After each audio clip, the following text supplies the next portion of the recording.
सोने के पुराने गहने बेचने पर आपको कोई टैक्स नहीं देना होगा। वित्त मंत्रालय ने इस पर सफाई जारी की है। दरअसल रेवेन्यू सेक्रेटरी हसमुख आद्या ने यह कहा था कि सोने की पुराने गहने बेचने पर 3% टैक्स लगेगा और पुराने गहनों के बदले अगर कोई नए गहने खरीदता है तो उसे 3% रिवर्स टैक्स चुकाना होगा, जिसका इनपुट क्रेडिट बाद में लिया जा सकता है। इन दोनों हालातों में अब कोई जीएसटी नहीं चुकाना होगा। हालांकि यह छूट सिर्फ इंडिविजुअल के लिए है। अगर कोई अनरजिस्टर्ड सप्लायर किसी ज्वेलरी को सोना बेचता है तो रिवर्स चार्ज मैकेनिज्म के तहत जीएसटी लगेगा। और वहीं अगर आप सेकेंड हैंड कार इसलिए नहीं खरीद रहे थे क्योंकि आपको जीएसटी आने के बाद वो महंगी पड़ रही थी, तो इस पर भी सरकार की सफाई आ गई है। सरकार ने साफ कर दिया है कि यूज्ड कार पर जीएसटी नहीं लगेगा। पहले 28% जीएसटी लगाने की बात कही गई थी। सरकार का कहना है कि यूज्ड कार खरीदने वाला कोई बिजनेस नहीं कर रहा है, इसलिए इस पर जीएसटी नहीं लगेगा। जीएसटी से पहले यूज्ड कार पर 5% वैट लगता था। चलिए अब कमोडिटी मार्केट का रुख करते हैं, क्योंकि कल के सत्र में सोने और चांदी पे हायर लेवल्स पे थोड़ी मुनाफा वसूली देखने को मिली थी।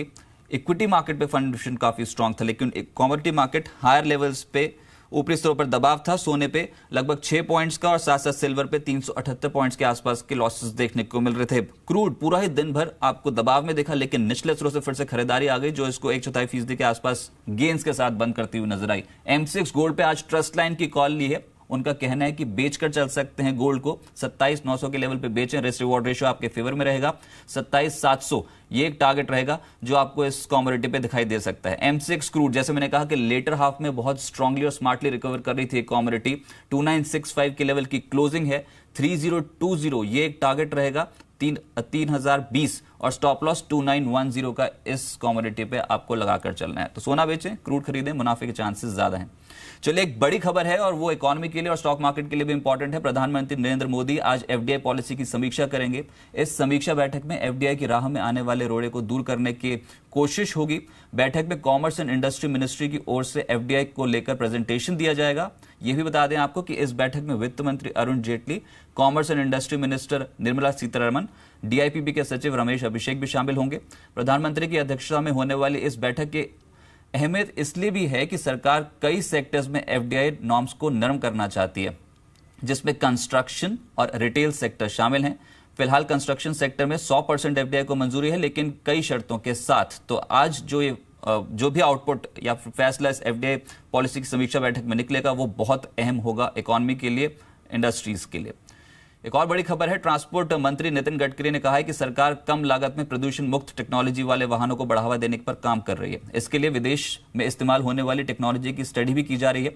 जल्द ही दिल्ली मुंबई के बीच इलेक्ट्रिक कॉरिडोर बनाने पर काम होगा। एलएनजी के बाद अब इथेनॉल से चलने वाले वाहनों को बढ़ावा दिया जाएगा। जीएसटी लागू होने से ट्रकों की बिना रुकावट आवाजाही बढ़ी है, जिससे प्रदूषण कम होगा। सरकार कम लागत में प्रदूषण मुक्त ट्रांसपोर्ट मुहैया कराने पर काम कर रही है। इसके लिए देश में विकसित टेक्नोलॉजी को प्राथमिकता दी जाएगी।